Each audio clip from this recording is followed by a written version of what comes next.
responsibilities that you have been holding. And before that, you may have to come on a video call so that you need to take a snap and share it with her. And also, I hope you are equipped for coding assessment.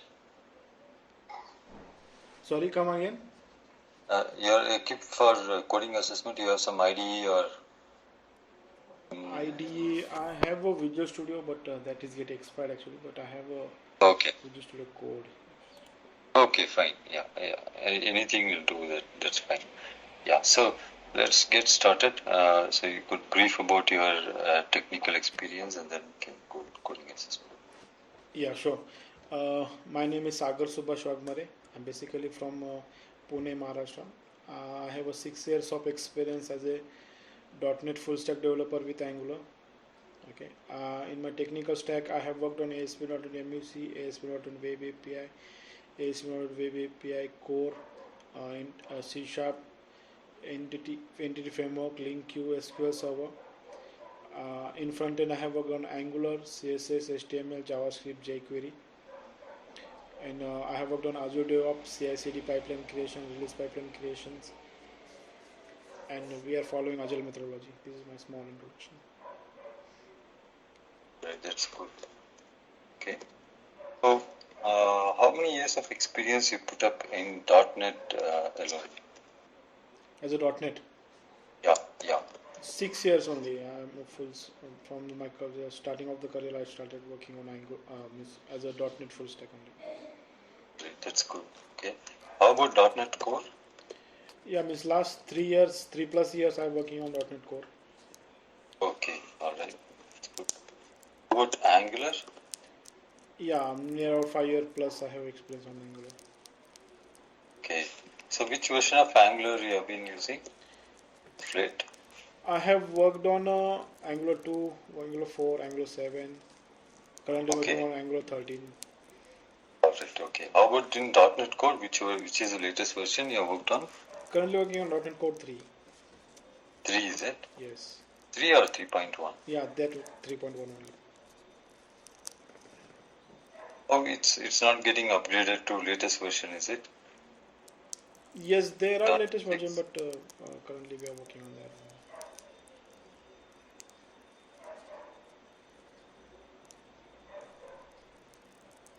You have exposure to microservices?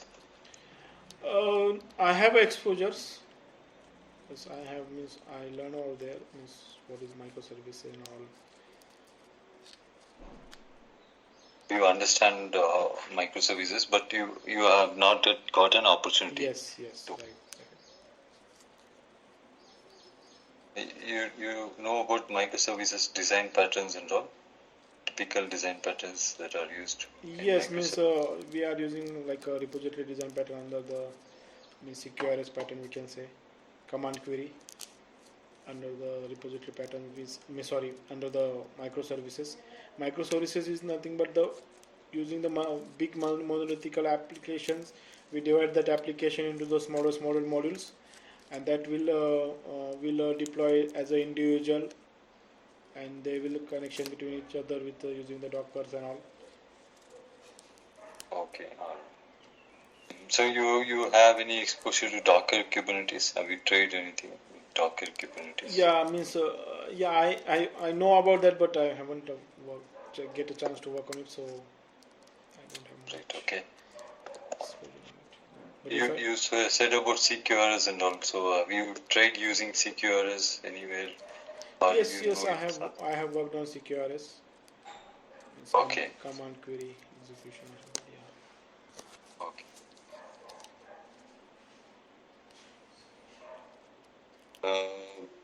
All right. You have exposure to Azure or AWS? I have exposure on Azure DevOps, CI/CD pipeline creation, repo management, release pipeline. But I worked on Azure containers, blob storage and all. But functions and services I haven't worked yet. So I have created the virtual machine and so on. But in this part I have not get a chance. But if I get a chance, I can work. That is not an issue. Alright, okay. So you have a brief exposure to Azure, Yes. essentially, but not a deeper Yeah, not a deeper thing. You also do any designing and all in any of your applications which you would have built? In the Angular project, I have did some designing, but in project Okay. means web APIs there is a taker for to this.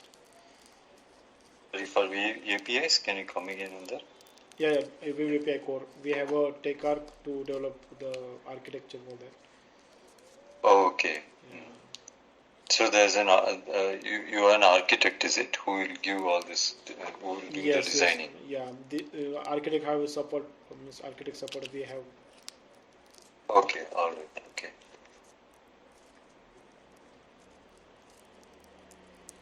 You have used tools like Jira. No, I have used the TFS, Azure DevOps TFS to managing the sprint. How about for ticketing, like for bug tracking or Yeah, TFS. You said you're following Agile, right? So you'll have these user stories and the tasks for the stories. How are you managing those? So that is under the Azure DevOps only. There only we sprint management we are doing. So all the defect raising, story management, task management, all these things are there only we are managing.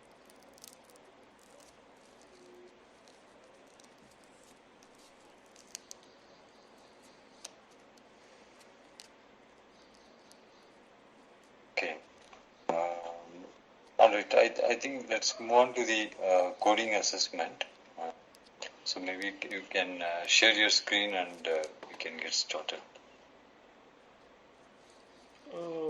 I'm getting only meeting organizer and presenter can share. Second, let me provide the. Yeah. Now I have made you a presenter. So what? Visual Studio. There is some access issue actually. Okay, either we just restore code, or if you're comfortable with any of the online IDEs, you can use that as well, like .NET Fiddle or something like that.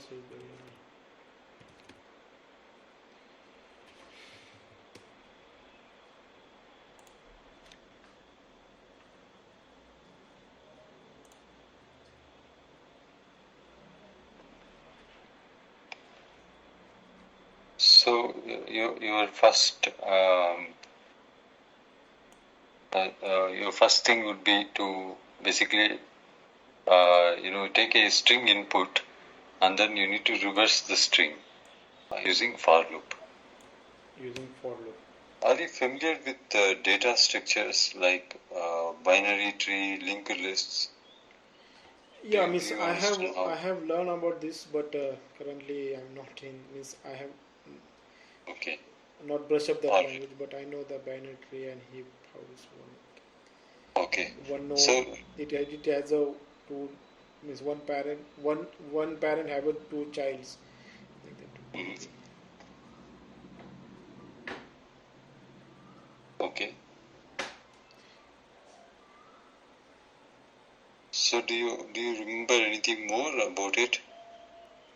Like how exactly the binary tree is organized? Yeah, so means whatever whenever we creating the binary tree, so one node is created, so from that node whatever higher value from that two nodes, it will go right side, lower value in the left side. Okay, means two sets we are getting, and from that means higher into the right, lower into the left, like that only it's getting. Okay. Alright, so if you are asked to implement a binary tree in C#, how would you approach it? Okay.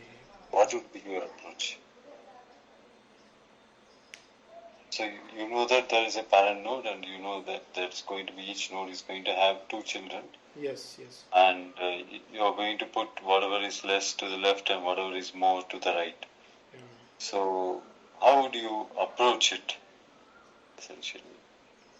What would be your first step? Yeah. So I will create an array of three. Means it will have only 3 digits. Okay, I'll insert that array like that, which is having all the nodes, means add all the rows having three values. So using that I'll convert. Do you think array is fine for representing or for storing your entire binary tree? No, array is not fine, but we can store in a list also, or dictionary also we can store key and value. Okay, because okay, so what exactly are you going to store in the list or a dictionary? Means suppose dictionary have their key and value, right? So under the key I'll store, under the value we can store one more dictionary in it, right? So like the path of that dictionary. So next means it can be, so node will can create key and then dictionary with the 2 parameters, key their 2 parameters, like that. Something I'm thinking. I'm not sure about it. Instead of this. Okay. So do you know the underlying difference? So you have worked on both .NET Framework and .NET Core. Do you know what is the underlying? See, we all know that .NET Core runs on Linux, Windows, and Mac, everything, but .NET Framework cannot, right? Yes. So what's that underlying difference that Microsoft did to make it run in all the 3 platforms? Yeah, underlying difference is like a CLI support. Means .NET Core has a CLI support, right? So using that only, the help of that only, it will learning all the environments. I'm thinking. What is CLI? Means the command prompt supports, like using that we can execute our application and build some queries, right? Execute the queries. So you're saying using the CLI they made it run in all the things. Yeah. So there are also cases where you don't need a CLI, right? Suppose you can also host a .NET Core web application on IaaS. Yeah, that support is there. Means by default, Azure means the cloud support is there for the .NET Core. It's we can also run the application by double clicking, right? If you have a .NET Core application. Yes. Can't you run it? So yeah, that is also one plus points, and it has a. So how you can say that by using CLI they made it platform independent? Because all operating system will work backend as a means get perform his operation under the command prompt only, right? So that is why I'm thinking. Okay. So how does the .NET like see you're writing a C# code, right? So how does the C# code actually run in your system? Do you know like what and all happens? Yes, whenever we are writing the .NET Core, okay, that goes into the CTS, means the name is a common table. I'm sorry, common. The long time I'm not able to recollect actually, and that CTS will convert into the IL codes. The IL code is a readable format to the all the means system. It's a system readable format. IL code means. So whenever we are building the application, that IL code get generate, and that code can be read from the any system. It's a system readable format. CLS common language something is the CLS or CTS, which is getting we are using for to converting into the IL format. Okay. What is IL format? What is IL essentially? IL is stands for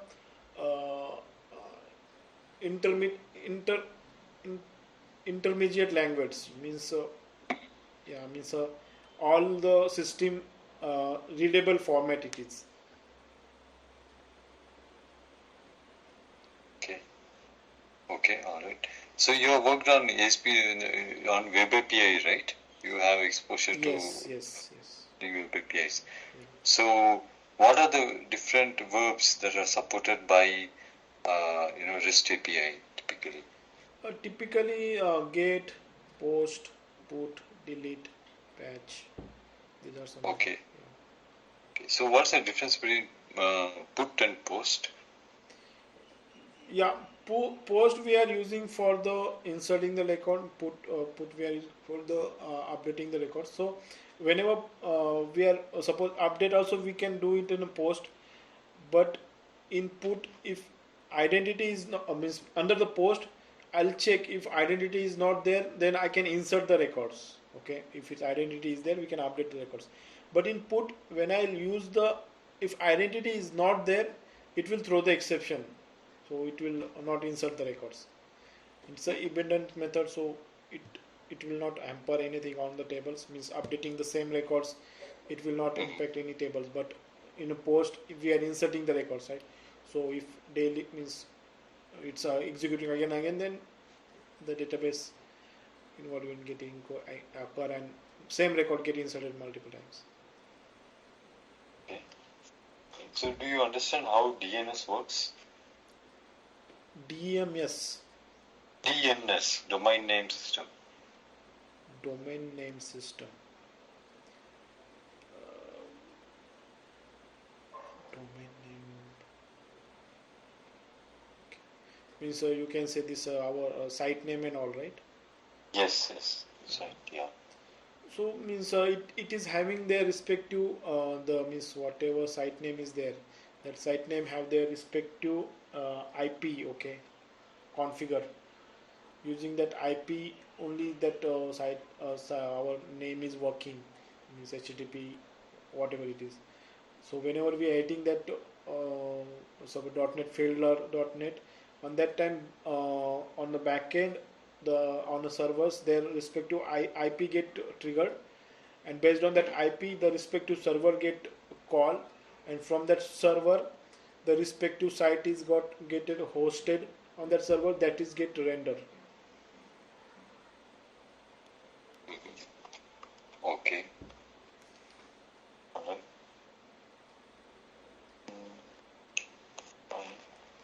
You have used link, right? You said you have used link. Yes. Then why didn't you attempt reversing of that string using link? Yeah, it's reversing the link queue. I was thinking on that, but I was Okay. I was thinking, but dot using that list I can convert the reverse, but I'm not means. Okay, that's okay. So you have worked on Angular, right? Yes. So have you used okay? What you would have used observables, right, in Angular? Yes. So could you differentiate between observables and promise? Yeah, means whenever we are using observable, we can manage their means request. Like we can stop that request in between also, right? Do the unsubscribe and stop. But promises will not. When we get executed, it complete and then only finish. Observable have supports like a for each, filter, map methods. Okay, these attributes. But promises will not have such things. Observable supports the lazy loading, means on request basis only we can subscribe and call the service. But the promises will not. Observable return multiple responses, but promises will return only one response. Okay.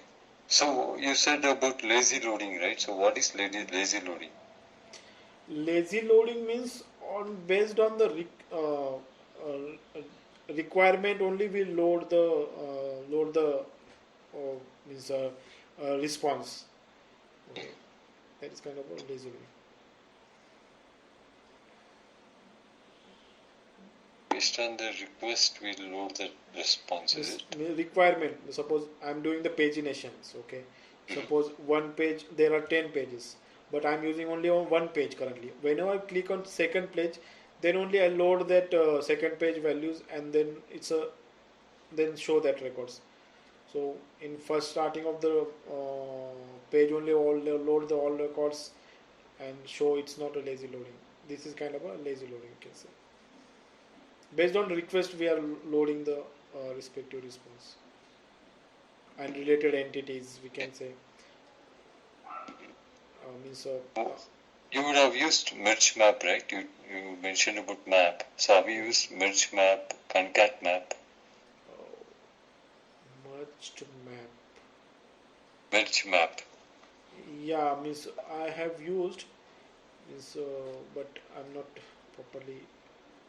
It is used for the suppose two response are there, then merging that response into the single JSON or single response and giving output as a single.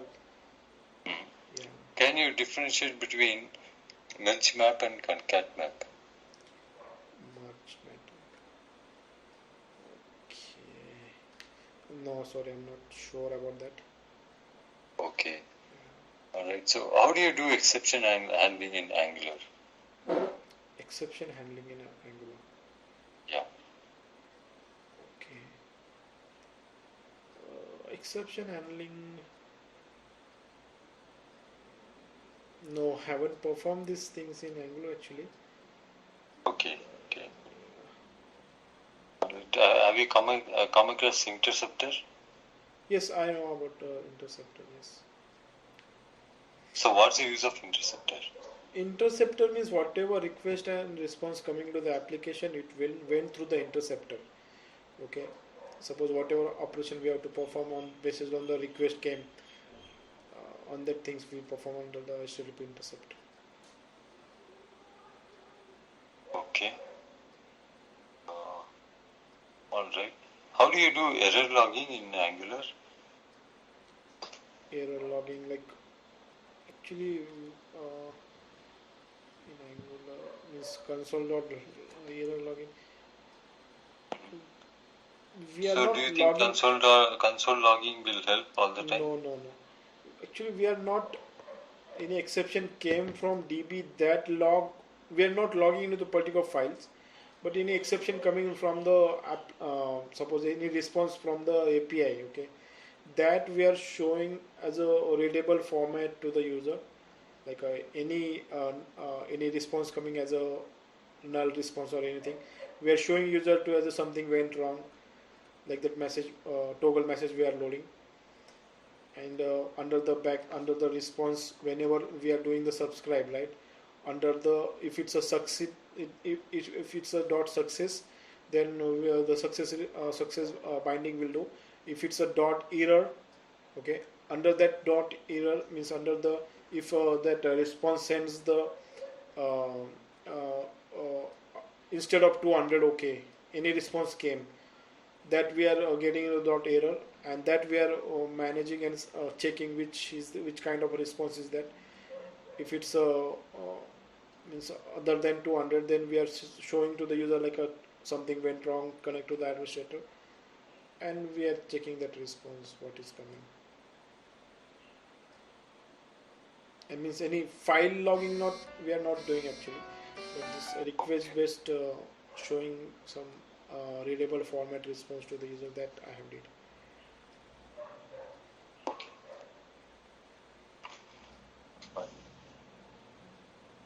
So in .NET Core, what is middleware? Yeah. So under the .NET Core, middleware is like under the startup.cs file, under configure methods, we are adding middlewares. Means whatever request and response coming to the application, it will went through the middlewares. So it is kind of a pipeline which is first of all execute, then only request pass to the controller. Under that we can say like we add a session, routing, and our authentication, authorization, that kind of middlewares will add. Okay, all right. So here, are there different types of middleware? Types of middlewares. Types of middleware, I'm not sure, but using use and run where mapping. Okay. Alright. So what is the difference between use and run? Yeah, use and run means whenever we are using a use, then it will executing his subsequent request. Means next request means next middleware it is executing. But whenever we are using run, then it's not calling his subsequent middleware. It will stop after this execution. Have you done any authentication on web APIs, .NET Core? Yeah, we have used the JWT token based authentication in our application. But means I have not used, but I have a exposure on it. Means how that is getting used and all. Okay.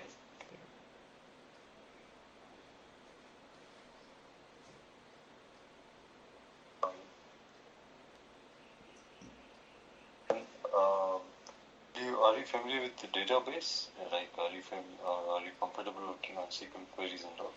Yes, I'm comfortable, but we have a dedicated SQL Server team. But any small tasks we have to do on SQL Server, we can perform like small store procedure creation, to check insert update delete proper is happening or not. So I have a exposure, means, but I'm not getting chance to fully work on the SQL Server. So yeah, but I have a exposure. I can work on it. Not an issue.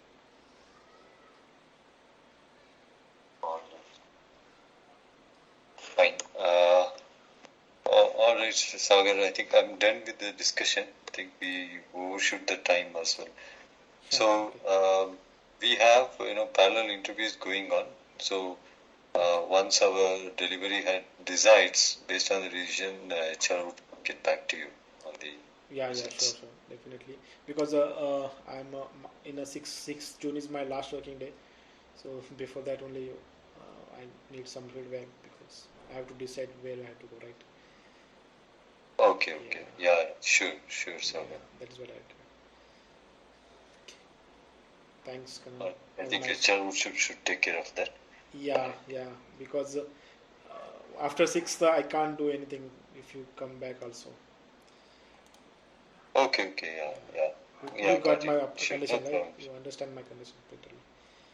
Yes. Yeah, I understand. Yeah. Okay, sure, Sagar. All right. Thank you so much, Sagar. Thank you, Kanan.